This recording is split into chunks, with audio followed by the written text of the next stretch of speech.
mzima popote ambapo natutizama, niseme karibu tena Jumatano hii ya leo katika Christian Parenting. Siku zote tunasema ikiwa Mungu amekupa mtoto, hiyo ni kuashiria kwamba Mungu amekupa baraka.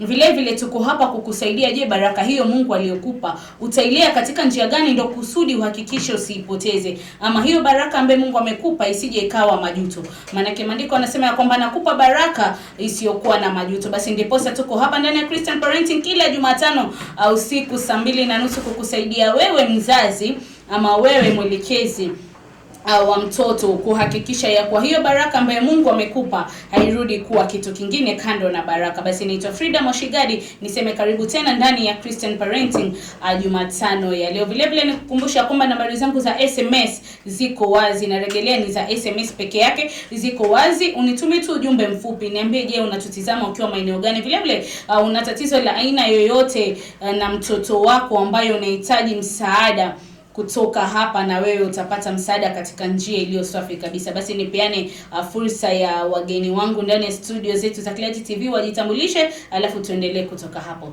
Nikianzia mkono wangu wa kulia. Karibu. Asante. Pengine tu uanze kwa kutuambia majina yako. Jina langu ni lile tu. Mimi naitwa Mugo, counseling psychologist. Nimekuwa na wewe tukitembea kwa hii kipindi ya malezi ya kiungu. Tunasema ni ya kiungu kwa sababu mara mingi tumekuwa tukisema ya kwamba hiki ni kipawa tu tulipokea kwa Mungu. Kwa hivyo wakati tunataka kujua tunakitunza aje, we just go back to the one who gave us these gifts of children. Kama vile tulisema wakati tulikuwa tunaanza, tunasema ya kwamba kama uko na gadget kwa nyumba, uko na TV, uko na simu, uko na gari, wakati imepata shida, wewe unaendaga kwa manufacturer kujua hii gari imeniletea tatizo hili, nitafanya nini? Na mara yote wakati unaenda to the manufacturer unapewa manual, unapewa guidance ya vile utatengeneza hiyo gari. Na watoto wakati wako mikononi mwetu, tunarudi kwa nani kwa kuuliza mtoto amefika hapa nifanye nini na yeye, ametenda hivi nifanye nini na yeye.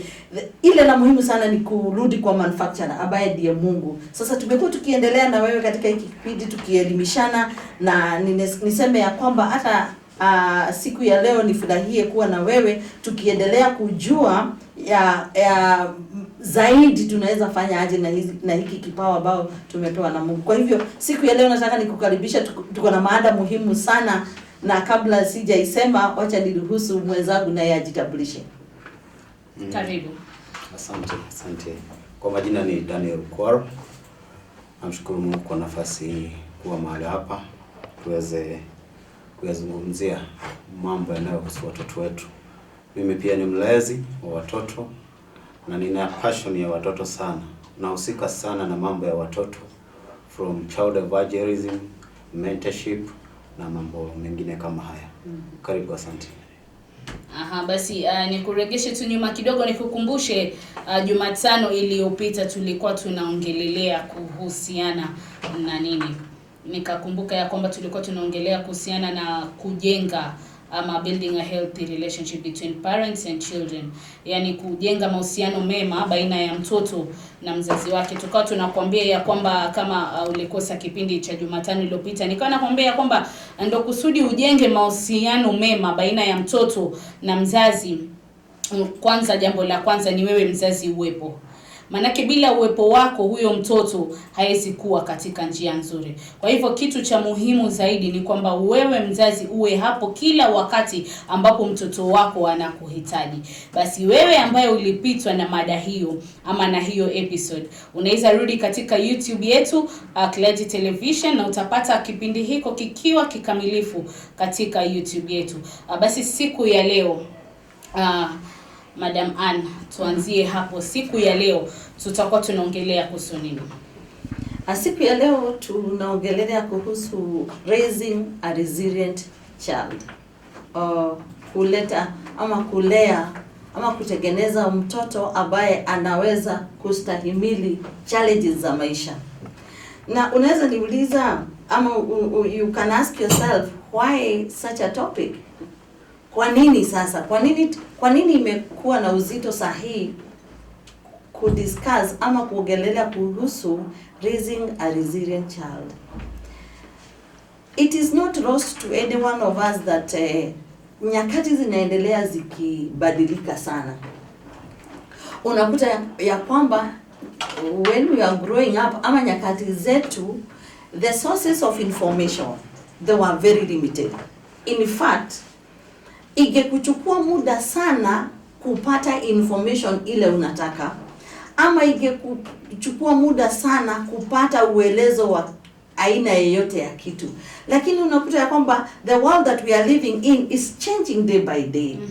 The environment in which we are raising our children is becoming toxic or challenging every day. So now when the world changes, what is expected of us as parents? It is we change also and we up our game. Tukuje level ile dunia iko, kwa sababu dunia inabadilika kila siku. Unakuta ya kwamba nyakati zile ama nyakati zetu wakati tulikuwa tunalelewa na wazazi wetu, mzazi angekuachilia uende shule na akona na uhakika utarudi nyumbani bila kuharibiwa na mtu yeyote, bila kupata challenges zozote. In fact, ile challenge angefikiria tu unaweza patana nayo ni kupatiwa punishment na mwalimu wako. Hiyo pekee yake ndo changamoto ambaye alidhania utapatana nayo. In fact, that is the only challenge wazazi walikuwa wanafikiria. Leo nitamuuliza ukikuja nyumbani ulifanya nini shule? Lakini ukiangalia sasa, kila mzazi, mtoto kama tuseme especially mtoto ameenda either boarding school ama ameenda day school, kuna hii feeling ya amerudi. Sasa tena amerudi akiwa mzima. Why? Because times have changed. So if times have changed, so what we need to do? We need to up our game.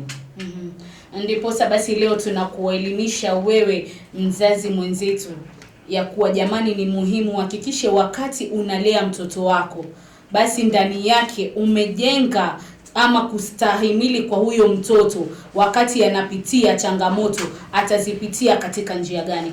Na kama vile Madam Anna alivyosema, pengine unajiuliza kwa nini tumetafuta mada kama hiyo. Tunataka kuambia ya kwamba sasa hivi changamoto haziji kwa wazazi peke yake. Hata mtoto akiwa mdogo, as young as umemzaa, anapitia changamoto. Changamoto za aina gani? Pengine umejifungua, hauna nguvu za kuweza kulea huyo mtoto, bado paka mtoto alelewe na mtu mwingine ndio kusudi wewe upate nguvu, na wewe unalelewa kando, mtoto wako akisaidiwa kando ndio kusudi upate nguvu uweze kuendelea kutoka hapo mtoto wako amefikishwa. Pengine umejifungua, mtoto huna maziwa ya kuweza kumpa. Hiyo ni kusema tu ya kwamba changamoto zinaanzia kuanzia hapo ulipojifungua mtoto huyo. Ndipo sasa siku ya leo tumesema jamani, hatuwezi keti tukasahau kwa watoto wetu wanapitia changamoto. Lakini je, tutawasaidia vipi wakati wanapitia changamoto? Watakuwa wamejengwa katika njia gani na wazazi ndio kusudi watoto waweze kupitia changamoto fulani ama kadha wa kadha ambazo wanapitia? Kwako Bwana Daniela. Asante.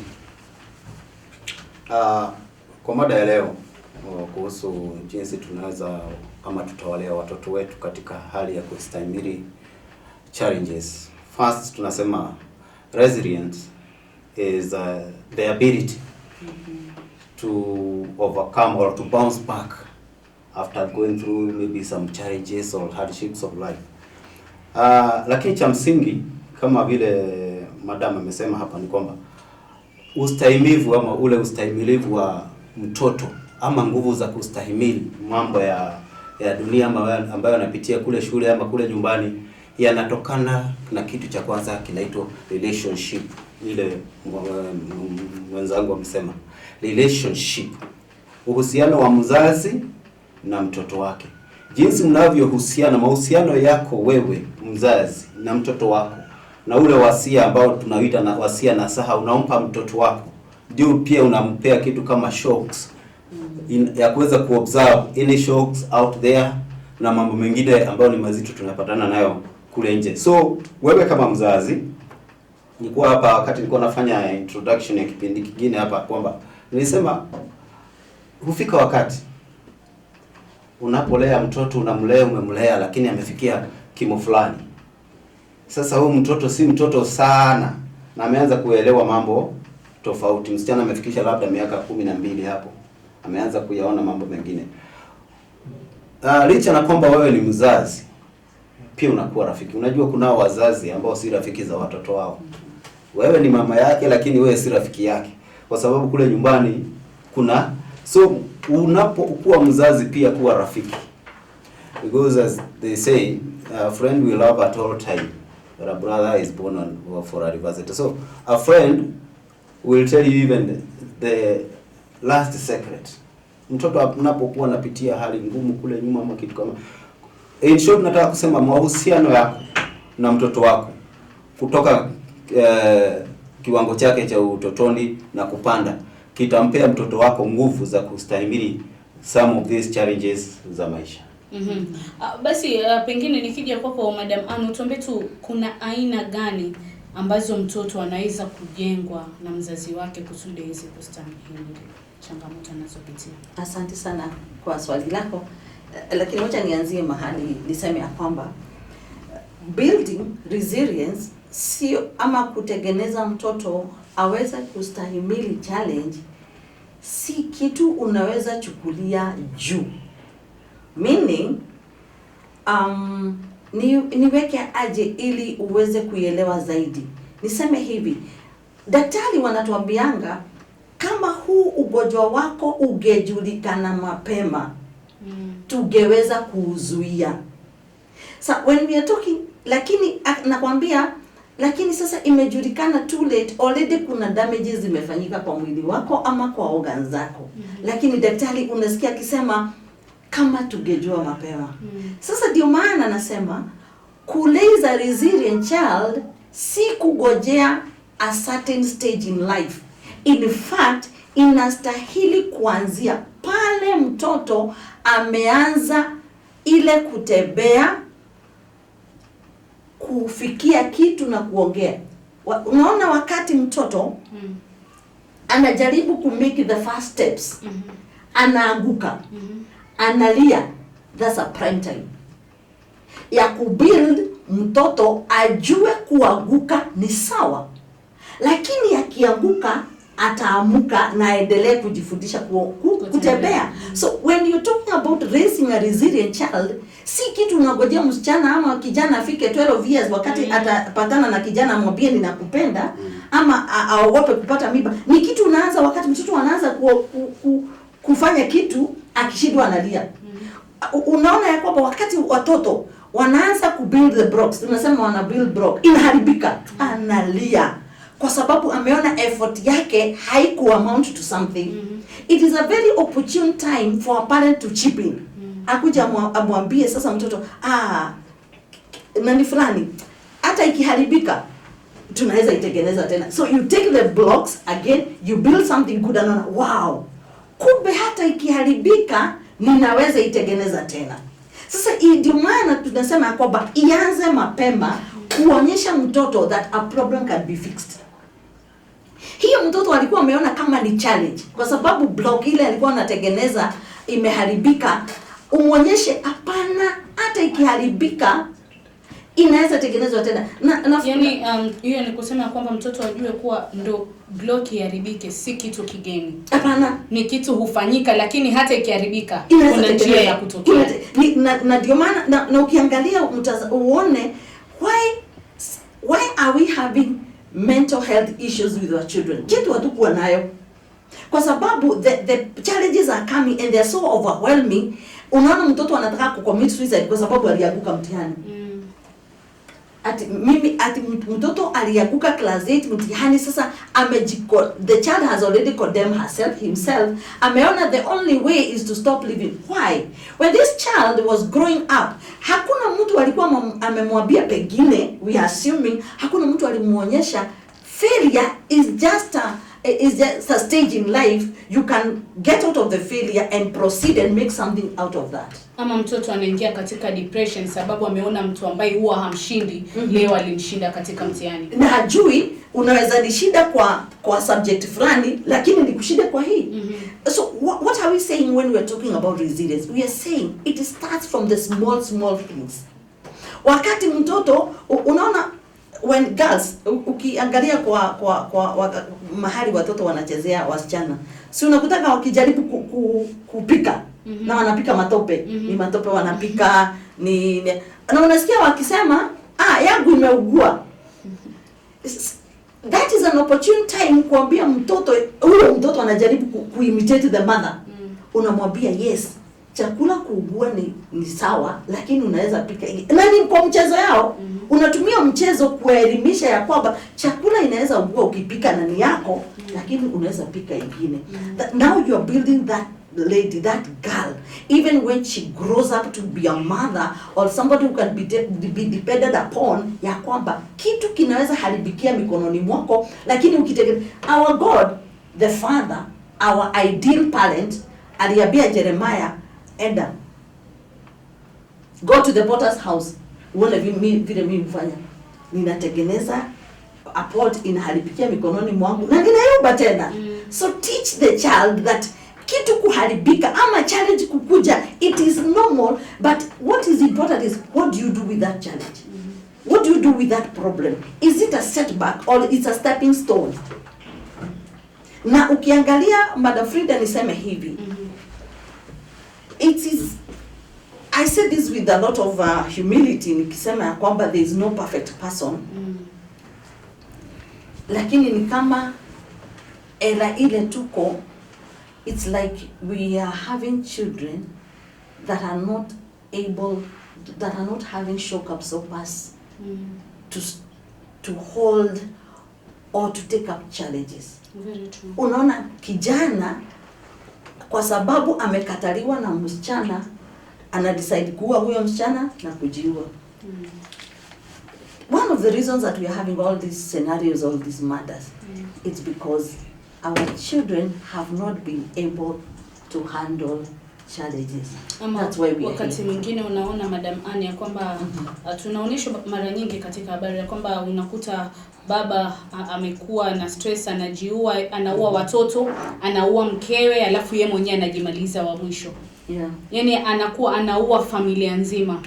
A generation ambaye Mungu amepangilia kitu kipya, yeye kwa sababu pengine ni stress imekuja ama conflict between yeye na mkeo, ameamua kumaliza jamii nzima. Hiyo kitu, that is the climax. That action, what that man or that person does, it's a climax of so many things that have been building up. Ni kama vile tulisema ya kwamba when you see those things, it's like a volcano. Kitu imekuwa ikibuild, sasa ime-erupt. It tells you something happened when this young man was growing up. Sometimes, niseme hivi, we don't entirely blame ourselves as parents, because there are so many ingredients, there are so many things that come up when we are raising our children. There is the society, there is the environment, there is the technology. So many things have come along as we are parenting. So per se, we may not say that the parents failed, but what can we do as parents? Can we do our part na useme yangu iliyo nistahili kufanya ni hivi, nilifanya. Na ndiposa tuko hapa Madam Anne kwa leo tunataka kujuza wazazi wetu. Kama vile nakumbuka wakati Bishop Bien alikuwa anasema wakati moja ya kwamba hakuna shule wazazi huenda ambao wanafundishwa njia ya kuweza kujua ya kulea watoto wao. Lakini sisi tuko hapa sababu tunajua wazazi hawakufundishwa njia ya kulea watoto wao. Lakini tuko hapa kusudi tusaidiane katika kulea hawa watoto. Je, unaona wazazi wanastahili kufanya nini ndio kusudi watoto wao walewe ama wawe na hiyo capacity ya kuweza kupitia changamoto? Kuna kitu kimoja mimi huona inakuwa it's a bit challenging to us as parents. Mara mingi ignore that children have emotions. They have feelings. Feelings of anger, feelings of joy, feelings of guilt, feelings of... Sometimes we ignore that they have also emotions. And emotions play a very great role in our lives. And now, when we ignore that, we assume that these children, they have nothing to express. You remember when we were saying about the types of parents. Remember that wale tuliguzia tukasema kuna wazazi wanasemaga the tiger parent. You remember? The tiger parent tunasema ni yule anasema it is either my way or the highway. Unasahau ya kwamba huyu mtoto naye ako na feelings zake. akona emotions ambayo unastahili umruhusu express. Yeah. Sasa express, wewe ndio mzazi sasa utakuja kumsaidia manage the emotions. So we start from, because when a child, ushawahi ona mtoto akiuma mamake matiti? How old is that child? Very tender. Imagine teething, lakini amemuuma, amekasirika. Now the only way to express that emotion, that anger, that feeling ni kuuma mamake. Sasa unaona that hiyo ni emotion ana express through kuuma mama yake matiti, na ni ile inamfeel. Sasa unafikiria huyo mtoto akiendelea sasa kukua hivyo, you need to be very observant, kwa sababu atakuja kuexpress in another way. Wakati ataacha kunyonya, ata express the same anger, the same feelings, lakini in a different way. Sasa ni mzazi akuwe very keen. Wakati huyo mtoto express those emotions, how do you help the child to manage those emotions? Number 2, can you help that child even to also know the emotions of another child in the family, another member of the family, and help that child to manage the emotions of that people? So ya muhimu ya kwanza tukianza, as parents, help your child to identify the emotions that are at play. Yes. Yani ni kusaidia mtoto wako ili aweze kujitambua mahusia yake, jinsi anavyohisi kwa wakati fulani. Ajue ya kwamba leo kuna kucheka, baadaye kuna kitu itaita kupinch, utareact katika njia gani. And unaona ya kwamba in most of the times we don't do very well in this area, because you realize ni sisi tunaambianga wewe acha kulia, mtoto wa kijana haliangi. So that see, we are calling that repressing the feelings, which is not healthy. The child wants to express through crying. Kijana, na unaona ya kwamba na tumekuwa hivyo, especially our culture tells us men don't cry. So your boy child amekuja express a feeling, an emotion through crying, unamwambia nisikuone siku ingine ukilia. Wanaume hawaliangi. Unaonyesha kwa it's a sign of weakness. Unaambia mtoto msichana, hapana, girls don't answer back. Girls are supposed to be silent. So at huyu sasa msichana wakati akikuwa sasa akue into a relationship, yeye anajua you don't say no.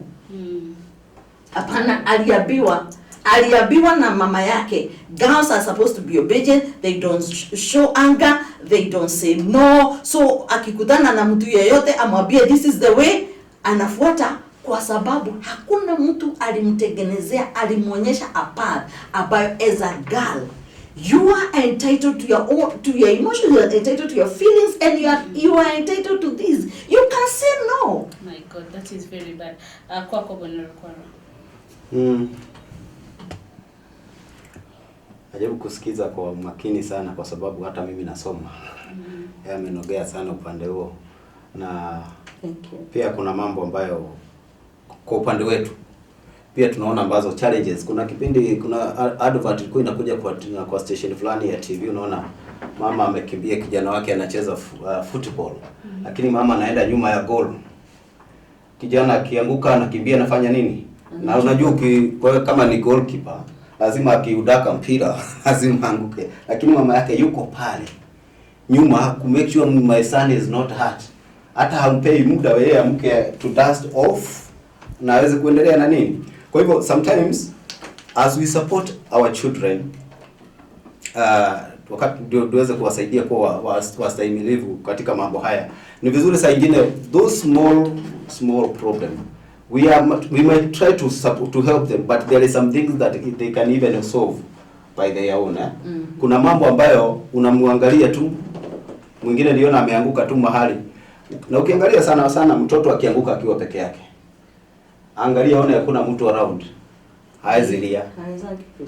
Lakini ukiwa karibu atalia, na hata utafikiria amepitia mambo mengi. So kwa muda mwingi tunastahili saa nyingine, unasikia mtoto ametoka nje, kulikuwa na birthday kwa jirani hapo, yeye amekuja roho yake ikiwa labda hakupata kile alienda kutarajia, ama amefungiwa nje. Lakini wewe baada ya kumuonyesha ama talking about it, you are trying to solve it. Don't worry, I'll buy you a cake. Hata ndakununulia mzuri kuliko ya hao. What are you creating in that child? You are creating, huyu mtoto anaishi ile tunaitaka soft life. Hata jua jinsi ya kupambana na hali zingine kama hizi. So mostly don't try to fix it. Try to talk about it. Fixing it ni ile automatically unaingia lift unaenda 50 floor. Quick fix. Yeah. But kuna ile ina take a process. Stairs one by one until you get there to the 4th floor. Ndipo sasa tunasema ya kwamba mtoto wako ndio kusudi ujue mtoto wako ana react katika wakati ako na changamoto katika njia gani, ni mpaka umpe fursa. Pasipo kumpa fursa utajuaje wako ni ule wa kujirusha? Utajuaje wako ni ule wa kutupa chakula? Unaona mtoto amekasirika anachukua chakula yote anamwaga chini. Yaani usipompa mtoto wako fursa ya kujua ni jinsi gani yeye anakabiliana na changamoto, je, atajifunza katika njia gani na wewe utaweza kumsaidia katika njia gani? Nambari yangu ya SMS inasalia kwa ile iko hapo chini ya screen yako. Angalia tu nitumie ujumbe mfupi, alafu tutaweza kuwasiliana na kukusaidia kutoka hapo.